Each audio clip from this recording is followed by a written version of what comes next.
Mechiras Chametz today is a standard part of observing Pesach. But how did this practice come to be? And how has it evolved over the centuries? In this class, we analyze the relevant sources in Ashkenazic and Sefardic texts, revealing two distinct approaches to this topic. We'll then find how the more the sale was refined to accommodate the seller, the more complications it introduced, requiring a series of complex adjustments and eventually triggering voices of opposition. All along, we'll wrestle with a central issue, and that is drawing the line between legal creativity and legal fiction.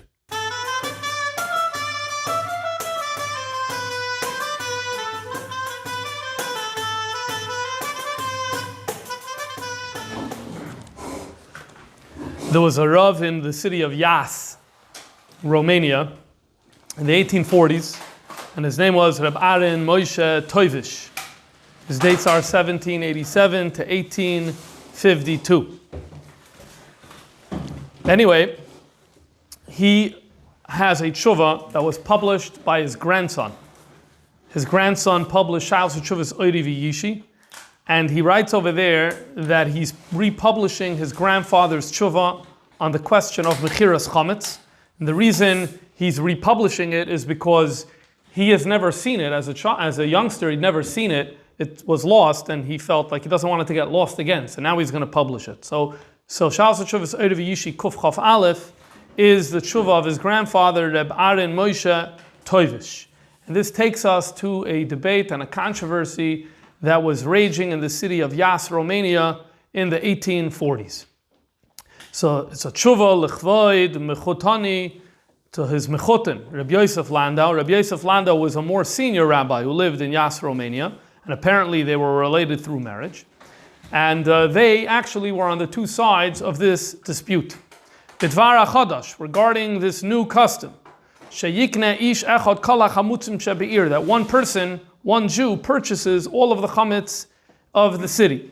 Hein me'ashenkers, he buys it from the tavern keepers, v'hein me'asoicharin me'akipos, as well as from the store owners, kegoin soicharei besamim, the spice merchants, bakales, if I understand correctly, that is the grocers, uchadoim. V'hu, and this person who purchases all this chametz, yibkerenu la'aral, he sells it to the non-Jew. So in this way, you don't have many people selling to, there's one person who's interacting with the non-Jew, one person. Uchvar gilisi barabim, however, I've already come out, Reb Aaron Moshe says, and I've said publicly, shatakana zoysein b'mamish, this is a terrible idea. I've never heard of this idea before in any place.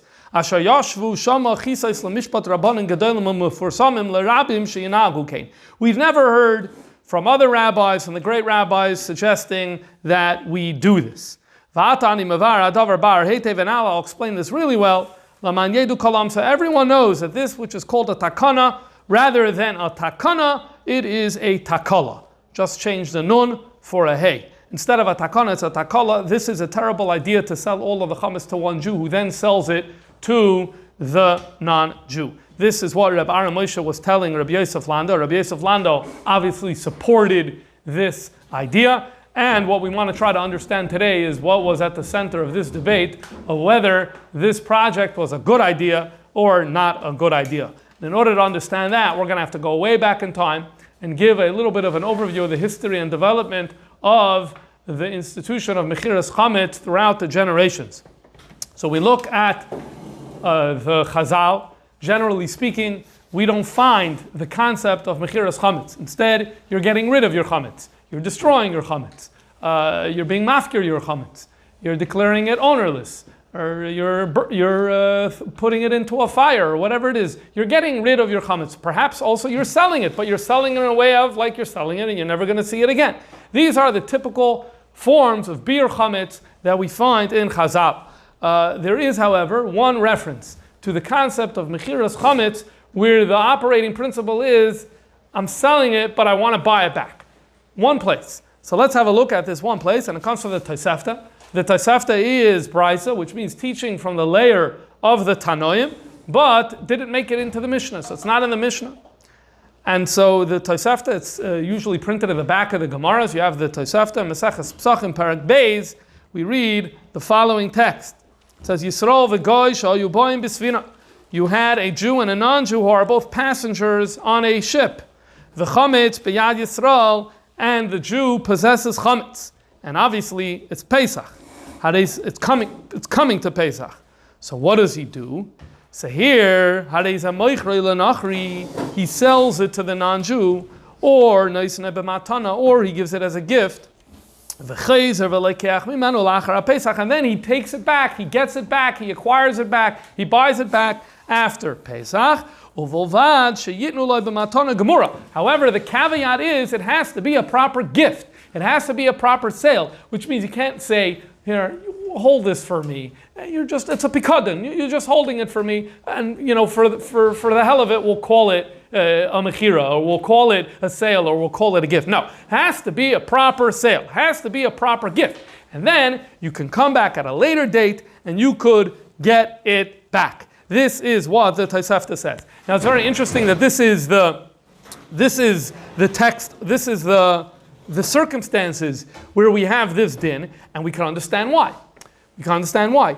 This Jew who's on the ship, he's the one who kind of is desperate for this, we'll call it a workaround. He's desperate for this workaround. Why? Because a regular Jew, you give up your chametz, and then what are you going to eat on Isru Chag Pesach? You're going to buy new chametz. When you're traveling on a ship, you don't have the ability to buy new chametz.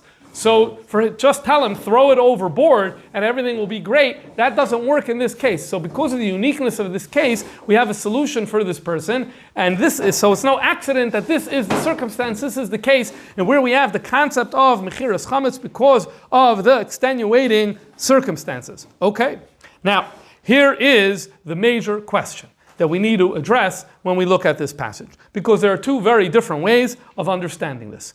Option one is to say that the example of a Jew on a boat in extenuating circumstances, and he is using this loophole, all of that is orchestrated carefully. All of that is bediuk. And because it's only mutter if you have all of those things checked off, which means normally this is not okay. If you're on dry land, this is not okay. But if you're on a ship and you don't do this every year, and you didn't want to do this, but you have no choice because you can't starve, or so, if it rises to that level of extenuating circumstances, and if it's a once-in-a-lifetime type of thing that it happens, so then it's mutter. That is one way of reading this passage, in which case you're then saying that the sfina is bediuk, that the boat is bediuk, and it's very limited circumstances in where this heter is usable, where this way of doing bir chametz is usable. What would be the argument behind this way of thinking? The argument behind this way of thinking would be that it's like if you own chametz before Pesach, so like you're never supposed to see it again, period. You're never, and anything that you do, even if technically you manage to not own it and then get it back later, that's like a workaround. And while maybe legally on the books it's so to speak okay, but it's not really what Hashem wants, and so therefore it shouldn't really be done unless it's extenuating circumstances. That's one way of reading this Tosefta. But then there's another way of reading the Tosefta. The Tosefta gives you the case of the ship, because it's trying to find a case where the average Jew would actually be interested in doing this. Because in the times of the Mishnah, in the times of Chazal, most people didn't need a Mechiras Chametz. Why would they need a Mechiras Chametz? They orchestrated their lives in such a way where they finished their Chametz before Pesach, and they got rid of it, and it wasn't too much of a burden economically, and so you didn't really have a need for it. Where do you have a need for it? In this case. But if you want to use it in other cases, God bless you. And so it was just giving an example, but not that example controls the outcome of whether this is only permitted in extenuating circumstances. This is essentially going to be the broadest question that's going to keep on popping up throughout the ages. And as we're going to see, when it came to the period of the Go'ainim and the Rishonim, we're going to start seeing a seam. We're going to start seeing two different ways of thinking about this problem. And generally speaking, it's going to fall on the following two paths. Path number one, which is going to be the Go'ainim of Bavel, and following them, the Rishonim and Sfard, went with the first approach. And as a result, we're going to see more of a limitation there. On the other hand, in the Rishonim in France seem to have gone with the second approach. And as a result of that, we're going to see much more latitude in this area of Mechiras Chametz. So let's see how all of this develops. So first up is the Sefer Tshuvas Goinei Mizrach. Tshuvas Goinei Mizrach was published for the first time in 1888. It's a manuscript of Tshuvas of the Goinim. And here it says as follows: V'achi Amar Rav Amram. This is what Rav Amram Goin said. Rav Amram Goin is one of the most famous of the era of the Goinim. He lived in the 800s. He was the Goin of Surah. And he's most famous for sending a siddur, writing a siddur. That's known as Siddur Rav Amram Goin. So here he's quoted as saying as follows: V'hilchasa, the halacha is Yisrael shamachar legoy chamtzai. If a Jew sold to a non-Jewish chametz, or he gave it to him as a gift, but a real gift. So if the non-Jew made a meshicha, a proper kinyan, the ain boy harama, and it wasn't a sham kinyan, it wasn't a sham sale. If it's a real sale, not a sham sale. In other words, it wasn't like it's a deposit. No, it was a real sale, a real gift. It wasn't matana manas lahachzir. That's another thing that the poskim aren't going to like. Like, it's a matana, but on condition that you give it back. No, ein b'harama. If it was a complete matana, and if it was a complete mechira. But now, look at the next few words. And if you don't have the habit of doing this in other years, it's a happening. It's just the circumstances led to it, but this is not, you don't do this every year. Mutter, then it's permitted, liyisrael, lachzar velikach mimenu achar Pesach min hagoy. Then after Pesach, you're allowed to go back to him, and you're allowed to say, I want to buy it back from you, and you're allowed to get it back. In other words, what he's saying is, but if you do this every year, then you're not allowed to go and buy it back. You're not. It has a din of chametz over all of us at Pesach, and which is forbidden, and you're not allowed to go and buy it back. Now, he does not quote the Tosefta here, but it does seem very much the words he uses, the phrases. He says there's a Jew and there's a non-Jew and there's a mechira and there's a matana. So it does seem like this is inspired by the Tosefta, and this makes a little sense. The Tosefta talks about a sfina, a boat. So, Einay Rogol Lasis came b'shar shanim. In other words, why did the Tosefta talk about a boat? It's talking about a case where this is not something that a person typically does. That's where this is okay. This is the text from the Goinim, from Rav Amram Goin, published again in Tshuvas Goinim Mizrach U'Mayrav. A few decades later, I said it was published in the 1880s, a few decades later, a parallel text was found in the Cairo Geniza, basically word for word saying the same exact thing. And so here we have two passages from the era of the Goinim that have this more restrictive view on Mechiras Chametz. And as we're going to see, this is going to spill over into a legacy in Sfard, in Spain, which we know, by the way, that in Spain there was a very strong influence from the Goinim in Bavel. And we're going to see this pattern pop up in a few places. But first and foremost, and the most important text in this regard, comes from Rabbi Yom Tov ben Avram, otherwise known as the Ritva, lived in the 1300s in Spain, and he says, he quotes the Tosefta, V'achi Isa b'Tosefta, and he quotes the Tosefta we already know, the Jew and the non-Jew traveling by boat. But he actually has additional words in the Tosefta. You could do this, but you can't do a harama. Now, till now, what does it mean you can't do harama? Meaning that make sure the sale is a real sale, that it's not a deposit, that it's not watch this for me, that it's not sell it on condition that you said that you do something later on. But he actually teaches differently. He says, you know what it means? Avad shelo yarim. The whole thing shouldn't be a sham. What does it mean it shouldn't be a sham? What we spoke about a moment ago. That if you do it year after year after year, then that's a sham, then that's harama, that's not okay. Avalim herim, if you did do it as a sham, what does that mean? And you usually do this every year, and you have the habit of doing this every year, and then you buy it back after Pesach, there's a knas, is forbidden to him, in other words, it has the same exact din as chametz she'avar alav as a Pesach, where a Jew is not allowed to benefit from it. It's the same exact thing as if a Jew takes his chametz, goes over to a non-Jew, and says, do me a favor, this is mine, but watch it for me because I can't have it in my house over the 8 days. It's for sure forbidden after Pesach. This is the same thing like that. Why is it the same thing? But you did a sale. Like you did a sale and you did good kinyanim and everything was fine. So why are you treating it that way?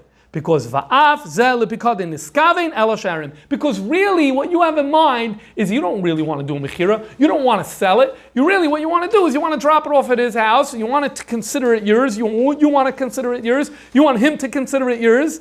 And so you're not really doing a sale. And so therefore, we treat it in the same way. And, so what about once in a while? So, why once in a while is it okay?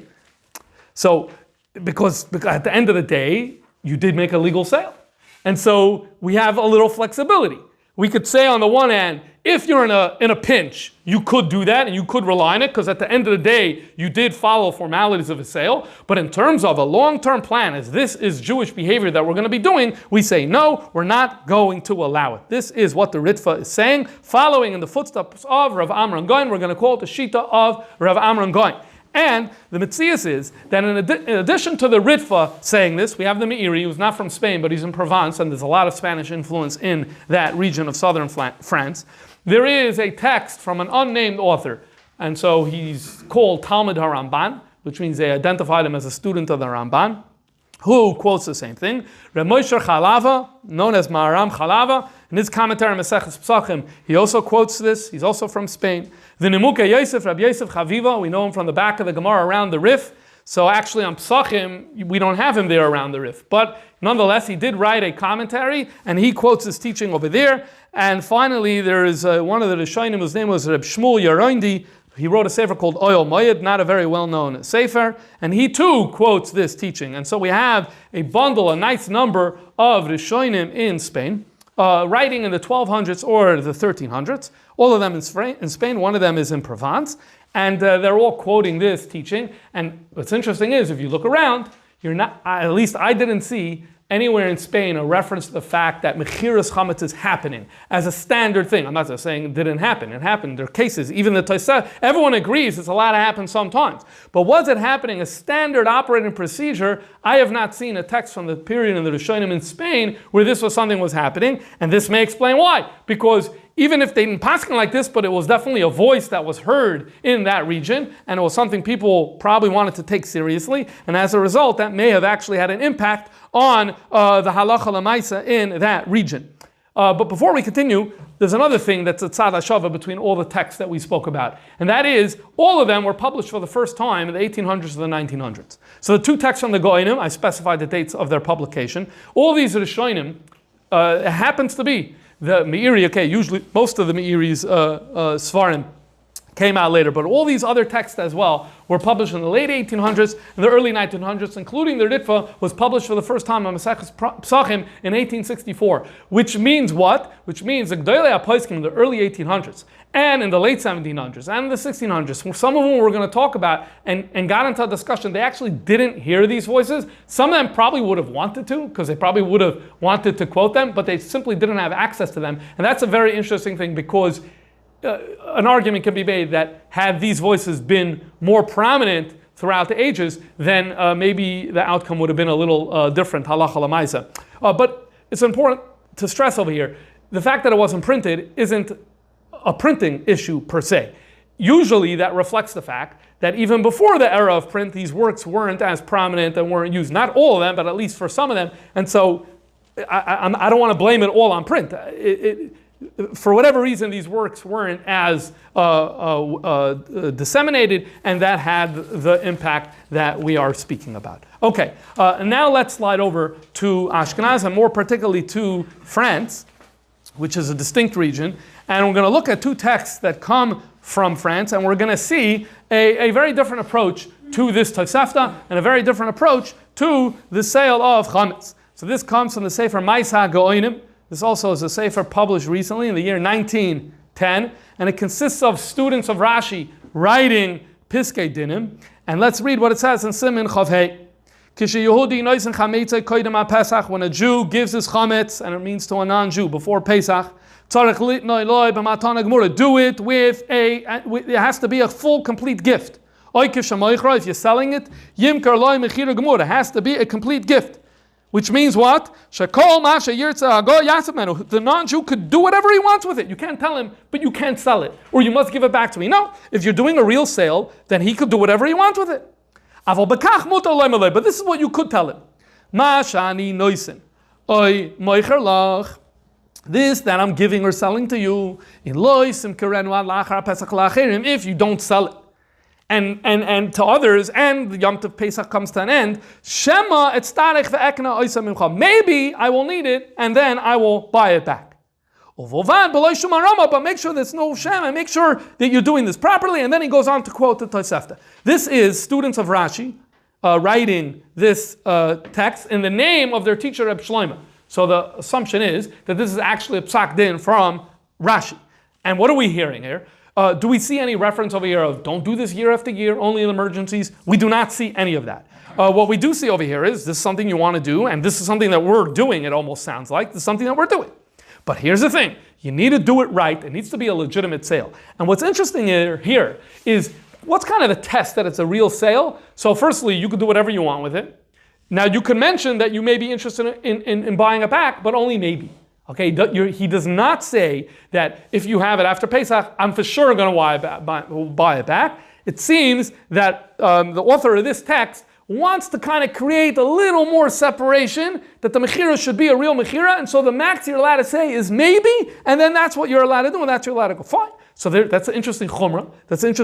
And as we're going to see, that Chumrah doesn't stick. That Chumrah is not going to stick. But let's remember where we're coming from. We're coming from Reb Amram, and we're coming from those Rishonim and Sefarad. This is very far away from there. And as I said before, there's two ways of looking at Tosefta. This is the other way of looking at Tosefta. The other way of looking at Tosefta was Dibber B'Hoiva. It's a regular type of, it's just giving you a case, but really what it said over there is something anyone could do any year. We see this reflected in another one of the Rishonim from France, Reb Shmuel Mipalaiza. So Reb Shmuel, the Maisa of this text is as follows. In the 1200s, there was one of the great Rabbanim, his name was Reb Yosef Toiv Elam. And he wrote a piyut for Shabbos HaGadol. The piyut for Shabbos HaGadol was said in Shachris of Chazaras HaShatz, of Shabbos HaGadol. And it's called Elekei Ruchos. And the nature of this piyut is actually halachic, which means it goes through the basic halachas that a person needs to know for Pesach. In other words, if you came to shul, and if you understood Aramaic, and you were a shtickle Talmud Chacham, and the chazan went slow enough, and you were able to follow along, and if you had a machzer and you were able to follow along, you got a nice refresher for the basics of Hilchos Pesach. This is a very well-known piyut, even those who don't know the beginning, but everyone knows the end, because the passage that is said in Nusach Ashkenaz at the end of the Seder, Chasal Peder Seder Pesach Kil Chasai, is actually the end of his long piyut for the Shabbos Hagadol Tefillah. So he wrote this piyut. Okay, now the piyut, by definition, is written cryptically, and so it needs a commentary. So Reb Shmuel Mepalaiza lived in the 1200s in France. He wrote a commentary to Yosef Toiv Elam's piyut. And this commentary is published in the most famous place where this is accessible, is in the Or Zarua. The Or Zarua, one of the Rishonim, reproduced this entire commentary. This is Reb Shmuel Mepalaiza. And the Rebbe's Haggadah, when he's discussing Kadesh Orchatz, Karpas Yachatz, where did this song come from? So he says, one shit is it comes from here, and then he says, there's an Italian Jew, his name is Shadal, Shmuel David Lazzato, and he says that he saw in a manuscript that this Kadesh Orchatz song comes from this Reb Shmuel Mepalaiza, the Rebbe says, and this Reb Shmuel Mepalaiza is known from this, from the passage that we're going to be reading, from the commentary to this piyut that is in the Or Zarua.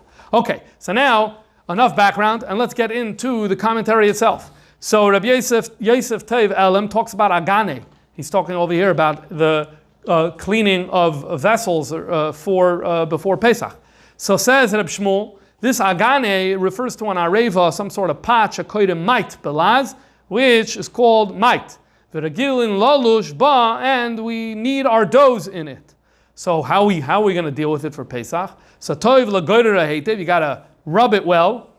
That's one option. You got to rub it and clean it well for Pesach. Oy, and here's your second option. L'sit al-nachri, you give it away to a non-Jew. The lachzer v'likneisa achar Pesach, and then you buy it back after Pesach. Then he continues and says a few lines later, Al asher kasafti, this that I said before. The lachzer v'likneisa achar Pesach, they are allowed to repurchase it after Pesach. Emes ke'elam neigen kain. Everyone taka does it. Af al pikain, but nonetheless, even though everyone's doing it, tzarich lizar v'ledakte, but you got to be really, really careful. Why do you have to be really careful? Because it says in the Tosafta, and he quotes the whole Tosafta, and then again he has these words that are not in our gear. So Vavad Shalo Yarin. Make sure that you're doing a proper sale, that it's not a sham. And so therefore, I know everyone's doing it, but he seems to be saying not everyone does it right. And you need to do it right. What is right? Make sure it's a matana gemura, or yimkerena mechira gemura, or make sure it's a mechira, it's a complete mechira. What do we have over here?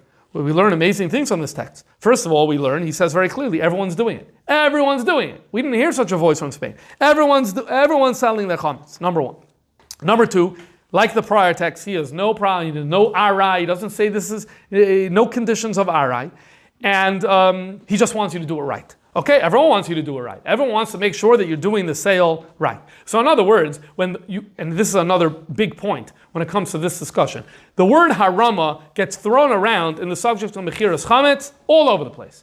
However, there's two very different meanings to the word harama. One meaning to harama is, yeah, I know you did a legal sale that works by every standard and every metric, but guess what? This idea that you're selling your chametz and then getting it back later is not what Hashem wants, and so that's harama. It's a sham sale.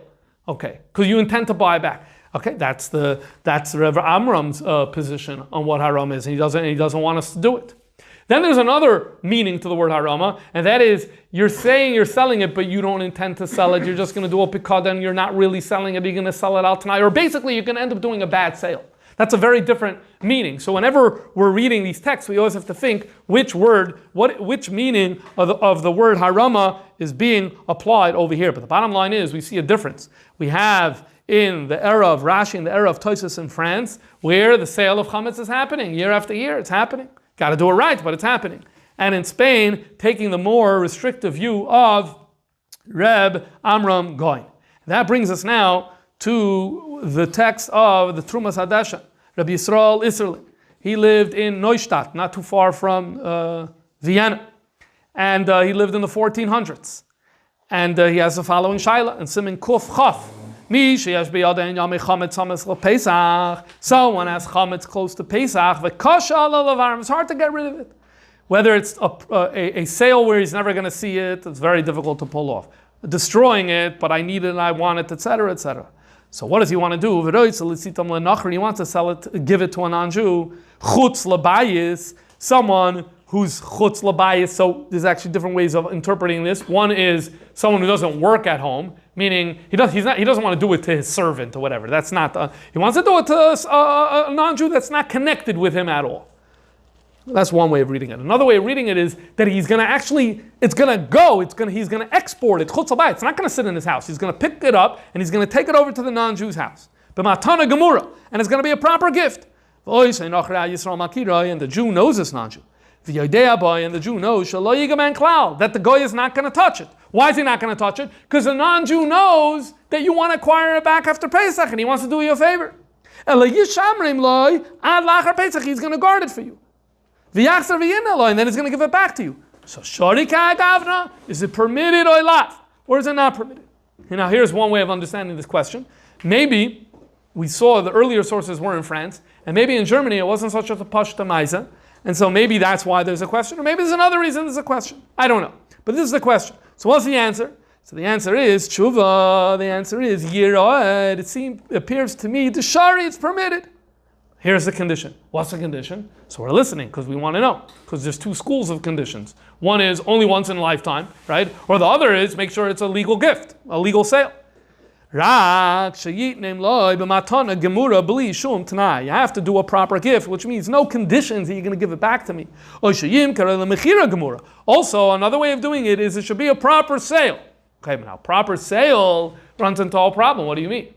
If you have a nice big stash of vodka and beer, so this non-Jew is going to be able to actually pay for it. So if you're giving it to him as a gift, so you give it to him as a gift, but a mechira means he has to pay for it. He doesn't have that money. So the answer is bedavar mu'at. Bedavar mu'at. Sell it for a very small amount. Remember, you trust him anyway. Now, if you're not going to trust him, this is going to be a terrible, catastrophic mistake, because you're going to sell him your $100,000 vodka collection. You're going to sell it for $10, and he's going to say, "Sorry, I'm not returning it to you."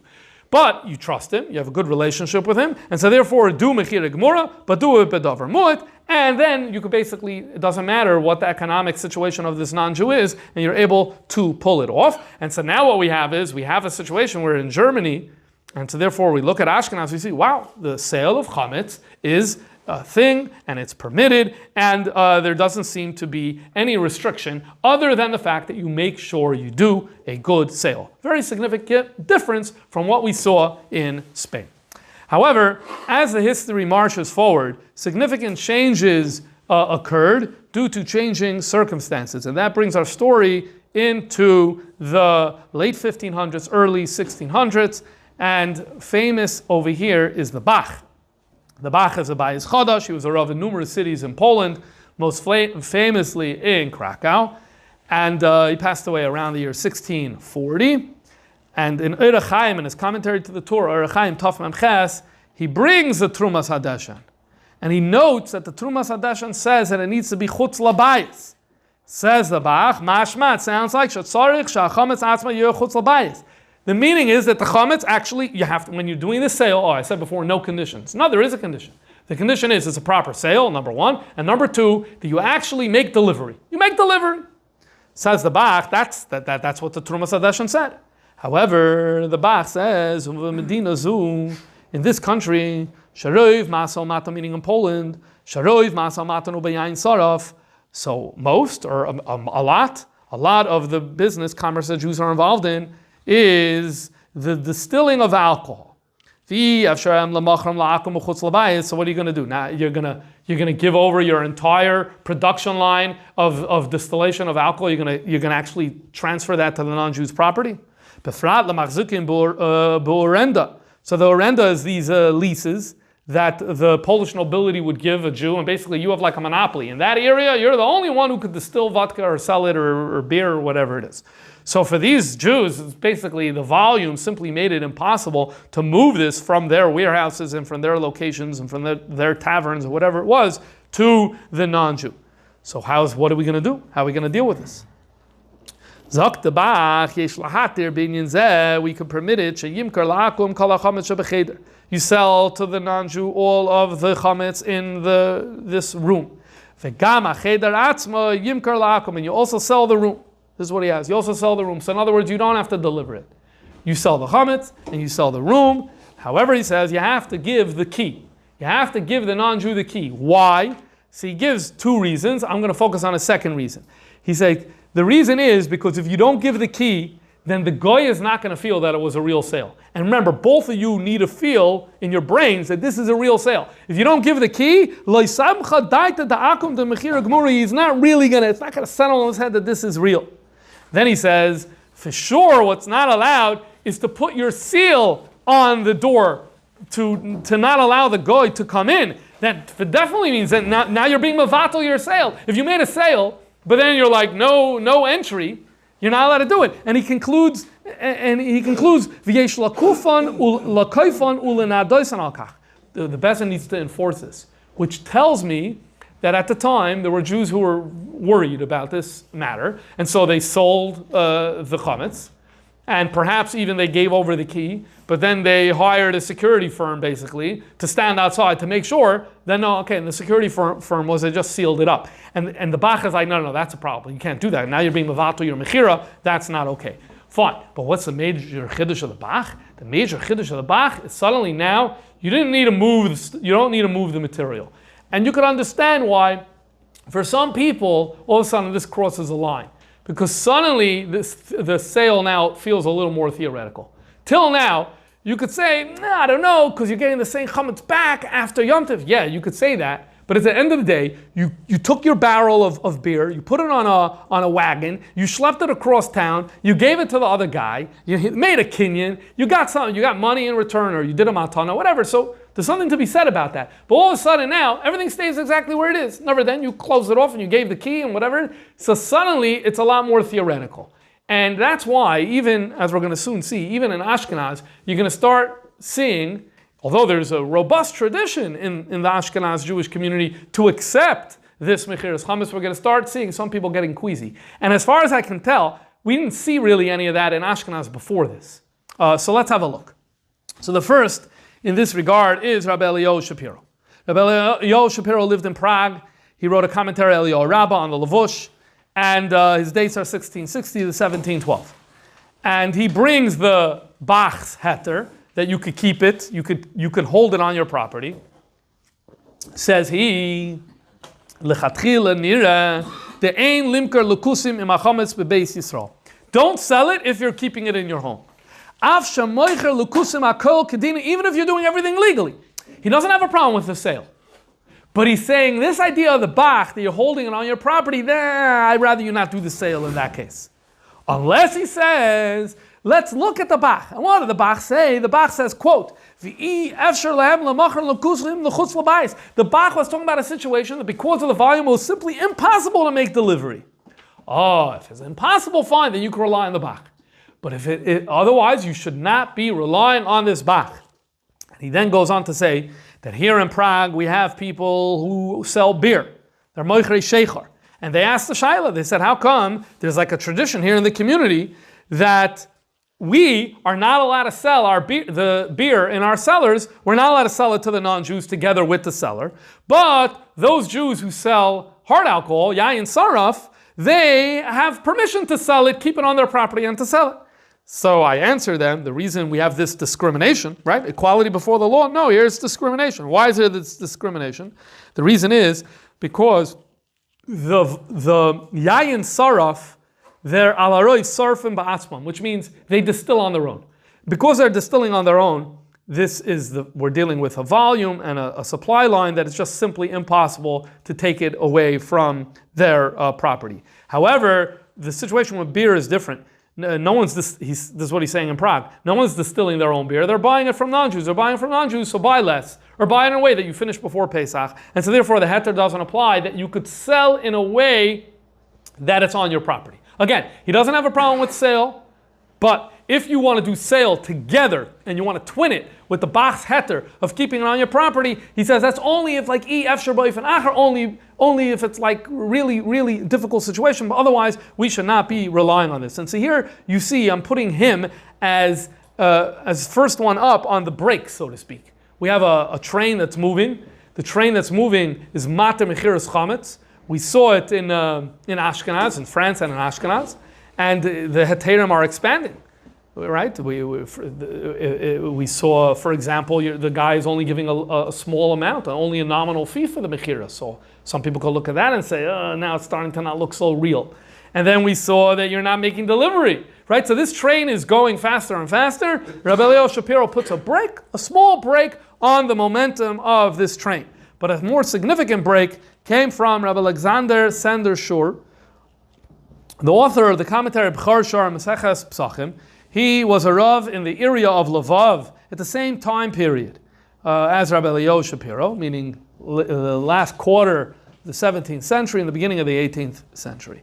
And he discusses in this commentary the fact that recent authors were mater a new thing. What's this new thing they were mater? The Jews have animals, and they need to feed their animals, and the animal feed is chametz. So what do the Jews do? They sell their animals to a non-Jew, and they sell the feed to a non-Jew, and then the non-Jew uses the feed to feed the animals, and they do that all Pesach, and then after Pesach, you buy everything back from the goy. This is the new minig that has developed in the area of Galicia sometime in the early 1700s. Says Rav Alexander Sander Shur, no, this was never done, this is new. It's definitely, and that's a raya, and that's significant, especially in our city. Why? Because in our city, most of the people, their commercial occupation was in making of wine and beer, which means that this leftover, the psoiles of the making of the wine and the beer, they used to feeding animals. And so, despite the fact that in early generations, everyone sold their chametz to non-Jews, that wasn't a problem, but no one did this. No one took, even though everyone had it, no one took their animals and the potential for animal feed and gave that over to the non-Jew and said, give A to B. That simply didn't happen. People sold chametz, which is fine. But to sell your animals and then to give it the food and do that, he said, that was never done. And then he says an interesting historical observation. As a result, the animals didn't eat over Pesach, or at least they didn't eat as much as they were supposed to, and they would be miskalkel. And they lost weight, and it took them till a few weeks until shachazru leisanam, until they were healed. Okay? That's a very interesting reality. Wow, so these animals were coming back, they were weighing less. Okay, so you ask, why didn't they do this mechira? Why not? We have a heter Mechiras Chametz, and we're doing it year after year. Again, everyone's doing it. No one's questioning that we're doing it by this time in Poland in the early 1700s. So why didn't they just do the next step and also do that they sell the animals and sell the feed? So he says, I'll tell you why they didn't do it. They didn't. Here, he comes up with a statement, with a concept, with a teaching, very controversial. A lot of people disagreed vehemently with what he had to say. He asked the following question. I don't understand. The whole Mechiras Chametz is a sham, because you don't want to buy and he doesn't want to sell. What does he mean by that? He says, the guy buying it, is he in the business of buying chametz? Like, come to him in September. Is he buying this stuff? He's not buying this stuff. And are you selling that stuff in July? No. So that in and of itself means that this isn't real. And if this isn't real, then how could this be mutter?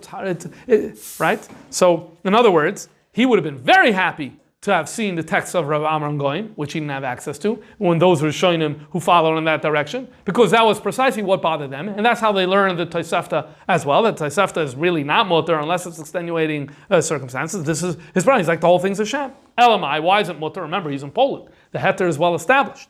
He says the reason it's mutter is because really, midoraisa, all you need to do is be mavato your chametz. You need to say, this chametz, it's not mine anymore, I don't value it anymore, whatever it is. And that min ha-Torah is enough to, now the person is not over on the Isser of Chametz. And we all do that. And we do it well every year. Came along the Chachamim said, no, that's not enough. We want you to also do a physical beer. We also want you to do another step. We want you to move it out of your house and destroy it and burn it or whatever. But all that is only midrabanan. So because all that is only midrabanan, so really, his language over there is, at the end of the passage, he says, is Haim Amru ve'Haim Amru. They're the ones who said you need to do another step other than bittul. So they were the ones who said, you know what, you could do a sham sale. Okay, so this is his really, in a real world, this doesn't work. Because we're anyway inhabiting a fake world, so in a fake world, fakeness could work. That's essentially what he's saying in Andre Verta. Okay, and therefore what? So he says that's only where. So in other words, for Mechiras Chametz to work, you need to have been mevatel v'chametz, and the bittul has to be a good bittul. He says that doesn't work in our case here with the animals. You have animals, and you're having them fed over Pesach with this food and bittul. Bittul means nothing to you, but here you're having your animals fed over Pesach. Mela, you come back after Pesach and you get something after Pesach, fine. But here, on Pesach, your animals are benefiting from that, so now you're going to say you were mevatel it when your animals are gaining weight from it? That doesn't add up. It doesn't add up. There's no bittul. No bittul. You can't do mechira. You can't do mechira. So you can't do. So what happens over here is there's two things. Number one, he's limiting. He doesn't want to allow you to expand to a new area. Okay, fine. But the bigger casualty of this text is not that one case. The bigger casualty of this text is suddenly we have a Rav from the Ashkenazi tradition who's basically questioning this whole thing and saying that it only works in the world of where you don't really have to do beer chametz. Oh, this is going to have major implications. And as I said, many of the poskim were not so happy to hear this idea. The very words or the very concept to say that, by the way, what we're doing something is fake, and it's just that the rabbis propped it up because they have the ability to do that. Because anyway, it's rabbinic. So I don't think that was something people wanted to hear. More on that in a few minutes. Okay.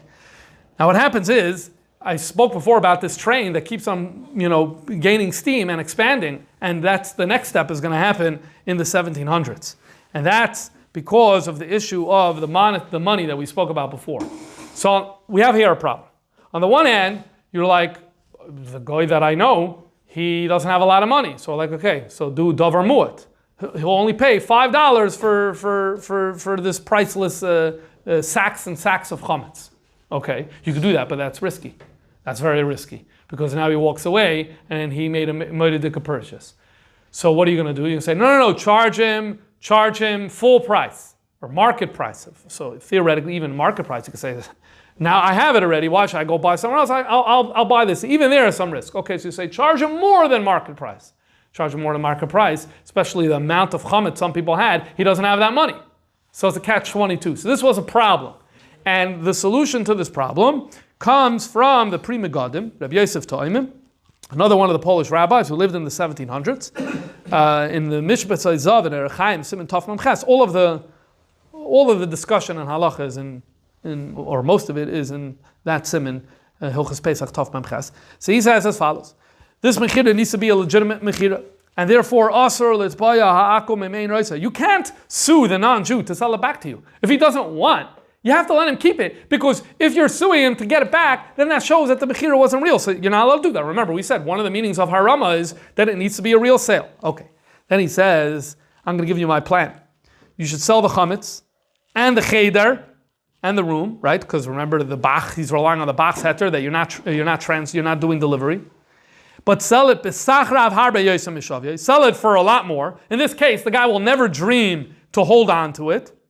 What about the fact that he doesn't have that money? The yiskov b'milva. Yiskov b'milva. So yiskov b'milva means the purchase price is $1 million. That's what the purchase price is. Okay, you can't afford the $1 million. So that's the purchase. You're going to give a down payment of $100. And now you owe me the rest like a creditor and a debtor. So that's the solution to this problem. You're charging a lot. Don't worry about the local authorities don't have a problem with that. So it's not like it's going to nullify the sale. It also isn't a problem of Oinah in terms of overcharging, because if you get into the specifics of Oinah with a non-Jew, that's not going to be a problem. And then he goes on to say that, and you want to be really careful about that. Raise the price more than the market value, but not to the high amount where it would trigger a violation, to keep it just a little under there, and that's what you should do. Okay, but his main point is that you're charging a very high price, but you're doing it as only as a down payment, and then that's your solution. It's the best of both worlds. On the one hand, basically any guy now could do this because everyone has $100, and at the same time, you're secure, you're safe that you're going to be able to buy this back after Pesach. Now, what happens is that because of this latter innovation, this innovation of not paying the full amount, suddenly each of these innovations causes problems and challenges as well.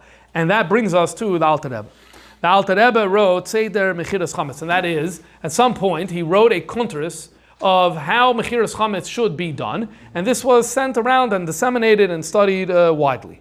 So in this kuntris, the Alter Rebbe writes as follows. This is in addition to the fact that in Siman Tov Mem Ches he also tells us his thoughts on the subject over there in Shulchan Aruch. So, but here we're quoting from the Seder Mechiras Chametz. He says like this: the din of Mechiras Chametz L'Nachri, where you have in mind that you're going to get it back after Pesach, which is mentioned by the Rishonim, mentioned meaning permitted by the Rishonim. And it's mentioned in the Tosefta of Pesachim. The Tosefta of Pesachim, I didn't mention this before, is quoted in it's a Gemara in Yerushalmi as well. So all of that, which works, and it's great, and we can rely on it, no problem, but it's only b'moicher b'mois mizumanim, it's only when you pay. That's only when the guy pays. V'loi ba'akafa. But those sources weren't talking about when he pays a small amount and going to pay the rest later. This is a new innovation recently. L'sakein made a takana lichtoiv to write in the document that the rest is going to be a loan. However, this doesn't work according to many of the great Rishonim, and we're not going to get into this today. In other words, Mechiras Chametz, one of the things that it's very easy to get lost in is the sugya of kinyanim. And that's where there's pages upon pages of which kinyan works and how it works and all that. So the Alter Rebbe, all we're just going to take from this is the Alter Rebbe is saying there's a kinyan problem if he's only paying a small amount. And therefore, what's the solution? The solution to that is that Alter Rebbe's innovation when it comes to Seder Mechiras Chametz, and that is to have an Arav Kabbalah. What's an Arav Kabbalah? An Arav Kabbalah is that the non-Jew purchases the chametz, gives a small amount, the rest is a loan, but the creditor, meaning the Jew who sold the chametz, is actually going to collect from a Jew. The Jew is the guarantor who's essentially saying, if he doesn't pay you, or forget even whatever, with the Arav Kabbalah, you come to him first. So you basically say, I'm going to be the one who's making the sale, the payment. And somehow, again, without going into the specifics, somehow that solves the kinyan problem over here. And this is what the Alter Rebbe said, again, and it's only a reaction to the fact that we're not paying the full amount, that we're taking only a small amount and the rest is a deposit for later, which causes kinyan problems. The solution to that is Alter Rebbe saying to do the Arav Kabbalah. Now, there's another point here. This picks up from the Bach. The Bach innovated that we don't have to do delivery. Well, that also introduces a problem. What's the problem? Says Alter Rebbe, last line on page 3. When we sell the rooms, ein moil klum liskoif b'milva lefi das g'deiler shenim zal. This also doesn't work if he's not paying in full. If he's not paying in full, this doesn't work. Remember, if you're doing delivery, that's meshicha. So he's literally taking the bottle of beer and he's taking it into his house. That's a kinyan. Everyone understands that. Where it gets iffy is when we're doing money, but not the full amount of money, which is the zone that we're in right now. So the Bach said that we need to give him the room. The room doesn't work if you're only doing a deposit. And so here too, ein takana ela b'schirus. So better is, instead of selling the room, is to renting the room. And again, go into the field of kinyanim, have fun learning the sugya, and we'll learn about all the differences between all these things. The main point is, because he's not giving the full amount, and because the Bach had us not doing delivery, as a result, Alter Rebbe reacts in two ways. Number one, that we're going to do Arav Kabbalah, and number two, that we're going to do Schirus HaMokim, rather than we're going to be renting the location rather than selling the location. This is a small piece from the Alter Rebbe's Seder Mechiras Chametz. The Alter Rebbe wrote out a shtar of how this should be done, and in order to make sure that Jews were doing this in the proper way. Okay, now, where we are right now in history is that everyone does this on their own. Just like you do your own bdikas chametz, yep, and you do your own Pesach shopping, hopefully, and you burn chametz on your own, absolutely. So likewise, you did your own mechiras chametz. You did your own mechiras chametz, and that is you did this on your own. You did your own documentation, your own shtar, and your own kinyanim, and your own money, and your own deposits with the non-Jew. That's how things were going at that time in the 18th century. And we see the Mechiras Chametz, the Chassam Sofer, talking about this. The Chassam Sofer has a tshuva that is dated to 1833. And he says that when it comes to Mechiras Chametz, there's a lot of ikuli upshuri, basically a lot of bumps on the road, a lot of difficulties. So therefore, every rabbi has to, in his Shabbos HaGadol Drasha, has to tell the people how they should communicate with the non-Jews. Ve'echasu shtar, how they should write up the document. V'kinyanim amayilin, and which kinyanim work. Just like we do here in Pressburg. Everyone uses our document. So it's very similar. The Alter Rebbe wrote a document for people to use. Some Sefer saying everyone uses our document. Nonetheless, I teach them every year. I remind them the dinim every year. This is correct. However, because most rabbis in Eastern Europe aren't doing this, Ella, look at this line over here. He chooses two random sugyas from Shas, difficult sugyas, yeshivish sugyas. He says they get up Shabbos HaGadol, they want to talk Hashem Shemas L'Shomer, they want to talk about the sugya of Ksitza, and they're not teaching Hilchos Pesach. This is very interesting because the Alter Rebbe in Siman Tov Chav Tes, when he talks about the drasha of Shabbos HaGadol, he says it needs to be the halacha l'maisa v'lo k'moshe oisem achshav, or something like that. Unlike the way it's going on today. So in other words, you had the problem of rabbis trying to show how smart that they are, rather than focusing on what the people needed. Anyway, as a result, says the Chassam Sofer, everyone does their sale in their own way. And therefore what? In this tshuva, when the Chassam Sofer is dealing with halachic issue we're not going to get into, he's like, Mechiras Chametz happened, so it's a suffix. It's a suffix. Why is it a suffix? Because I don't know. Jews do Mechiras Chametz. I don't know what goes on over there. In other words, this turned into a royal mess. As this became more and more complicated, again, if you go back in the times of the Rishonim, where there was an actual transfer of the chametz, it seems, so there was less of this issue. But as this became, we're using the Bach Hatter and we're using the Pri Megadim Hatter, suddenly all these problems with kinyanim started coming up. So then Moshe Sefer, the Chassam Sofer, is saying people aren't doing this right. So he's like, in that case, where Mechiras Chametz happened, you want to know what the din is? Answer is suffix. I actually don't know. So that's a very interesting window. And this is one of the impetuses for the concept of not each person doing this on their own, but rather binding together, or communities getting together and doing it through one person. And then we ensure that one person does it right. That's one of the impetuses. Another one is Pasha, the practicality of every person. It was such a pain. I don't have a goy this year, you have a goy, let me use. So you probably naturally had a desire by some people to form groups and to use a group for one non-Jew for these sales. And maybe it's both of these reasons that what happens is the next stage in the Mechiras Chametz story, and this, as far as we can tell, happens in the 1800s as a tshuva of the Alter Rebbe, meaning there's a community that wrote to the Alter Rebbe and they're writing that they're doing this already. So I don't remember if that tshuva has a date, but presumably it's in the 1800s, the early 1800s, where they're writing that basically we all do it through one person. So it would look like that's around the time when this started. Again, in different places. Chassam Sofer in the 1830s, it wasn't done that way. It's very clear. Each person was on their own. So different places in Europe, this came in different stages. And when did it come to Yas in Romania? This issue came to Yas in Romania in the 1840s. And that's when that Rabbi Yosef Landau, introduced the concept that everyone's going to do it through one person. And the way it was done there was that it was sold to this one person. Everyone sold their chametz to this one person. Then this one person went ahead and sold it to the non-Jew. Now, if you remember in the beginning, Reb Aaron Moshe Toivish said this is a terrible, horrible idea. He didn't like it. Okay, so now let's listen to find out why he didn't like it. And one of the things we're going to find over here is that echo that we heard from the beginning. That echo that we heard, the first way of reading the Tosefta, the Shitta of Rav Amram Goin, and then later we showed how it popped up where the Alexander Sender Shur, the B'char Shur, Mechiras Chametz skeptics. We'll call them the Mechiras Chametz skeptics. You're going to see that at the foundation of his concern is that although he's living in a Mechiras Chametz country and it's happening and he's okay with that, however, underlying that is Mechiras Chametz skepticism. And because he has that underlying, you're going to see it's not going to let him branch out to do new things. So let's have a look.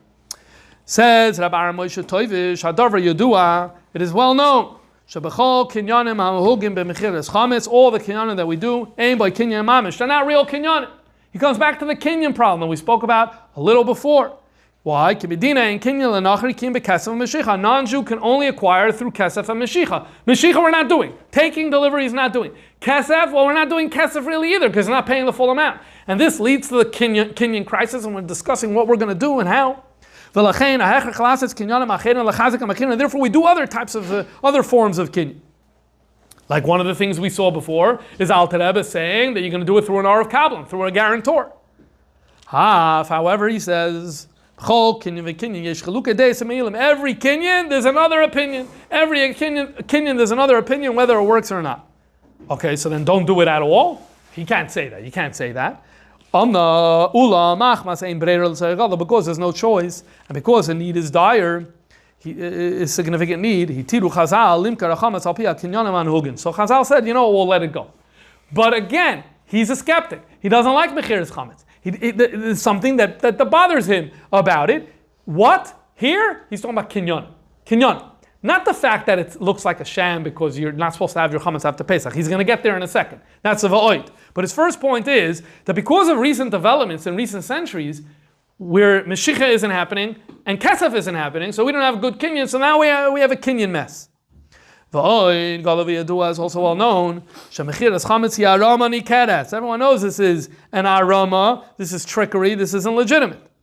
V'af b'zei tiru chazal. So is it forbidden? No, it's mutter. Hitiru chazal. They were concerned that Jews are going to lose all their possessions. And they relied on the fact that a person is very anxious about his possessions. And this is something that comes up in Hilchos Shabbos, where sometimes we're matir certain behaviors, Isurim Darabanan. We say it's permitted because otherwise you're going to go ahead and violate Issa D'Oraisa. And so therefore we say, we'll allow you to move... will allow you to move certain things that normally would be muksa because Adam Baal Amamayna. So to here, Pen Chas Shalom Yire B'Ra'asoi, maybe he's going to lose so much money with his chametz before Pesach, and therefore Yaver B'Shat Nefesh Al Isur Chametz Pesach. He's going to violate Isur Chametz Pesach. Isur Kares. This is like a terrible thing. Lachein Isur Kares. I actually don't remember. That may only be for eating, not possessing. I don't remember right now. Okay. And so therefore, they were mekel because of the hefsid mammon over here.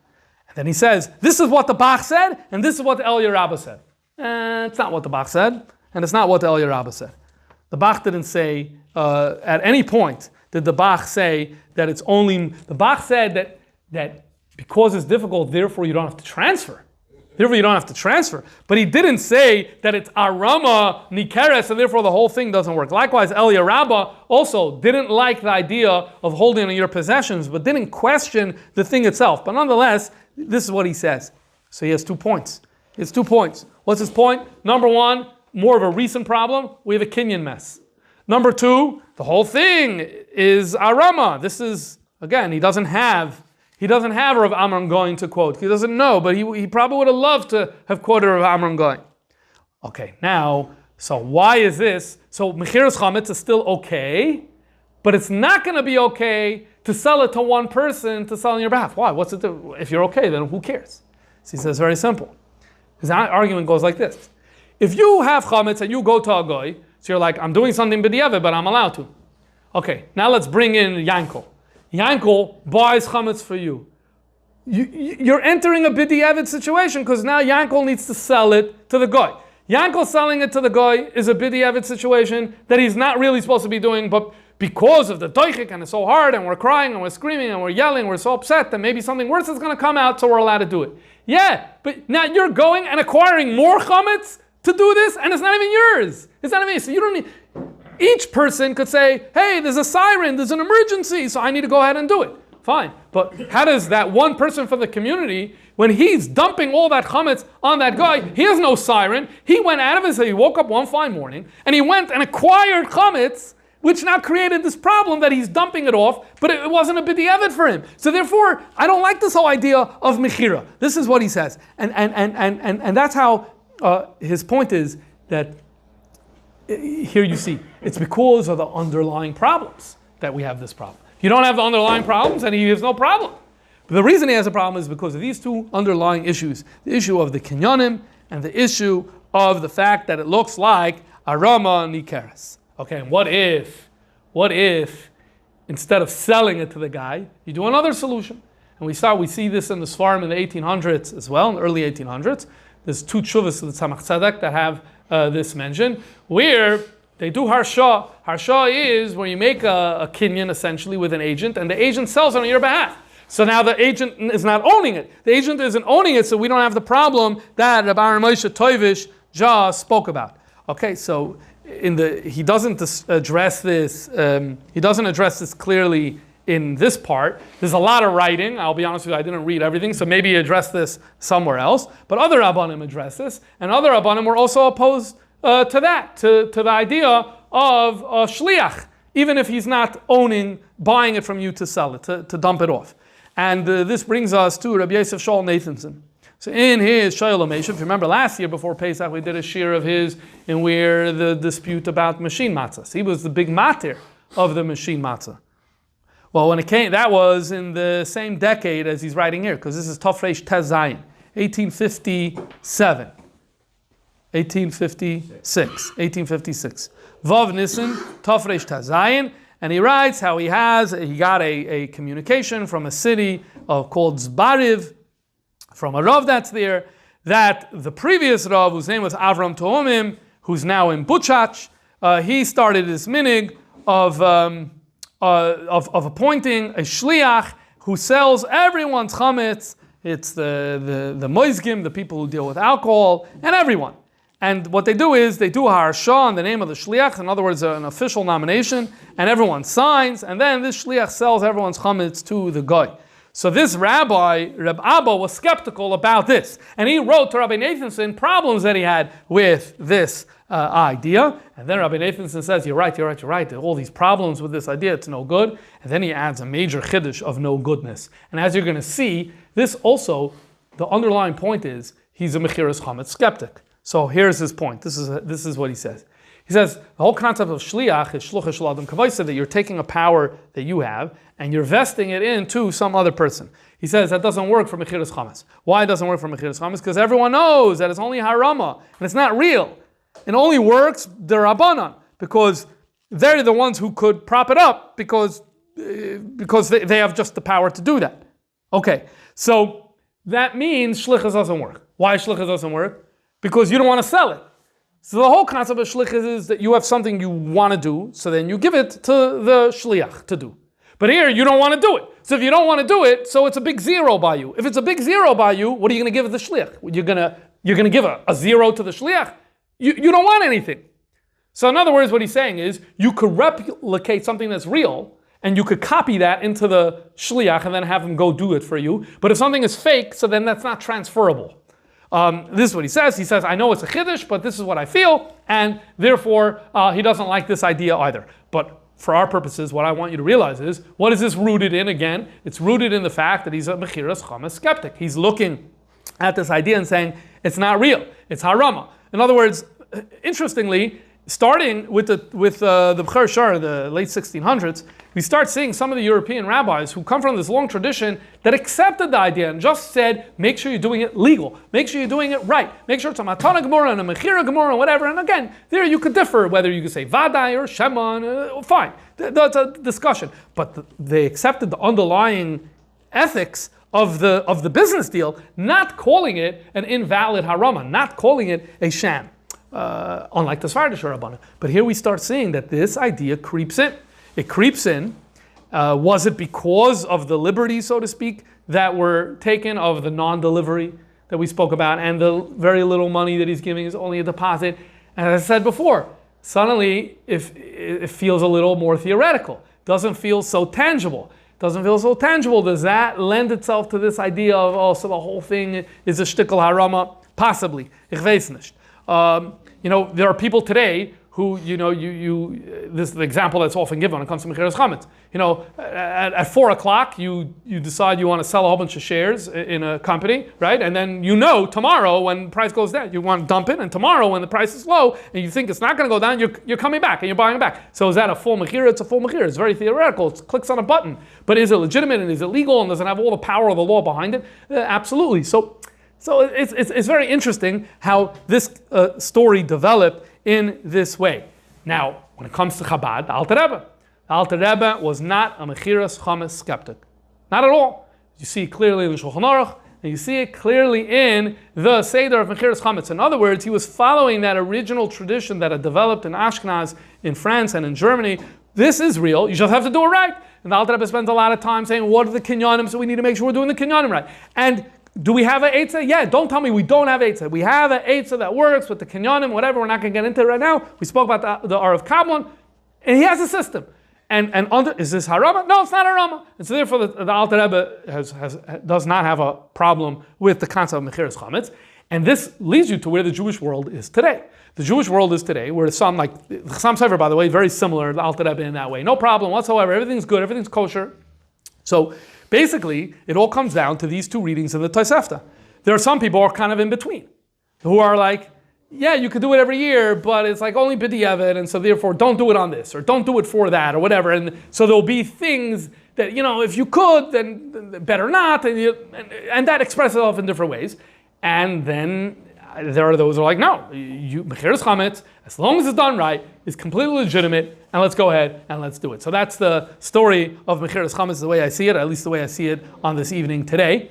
And I'm just going to conclude with a quick vart, Benegea, the bir chametz, so getting rid of chametz, that the minig is that we put out 10 pieces of bread.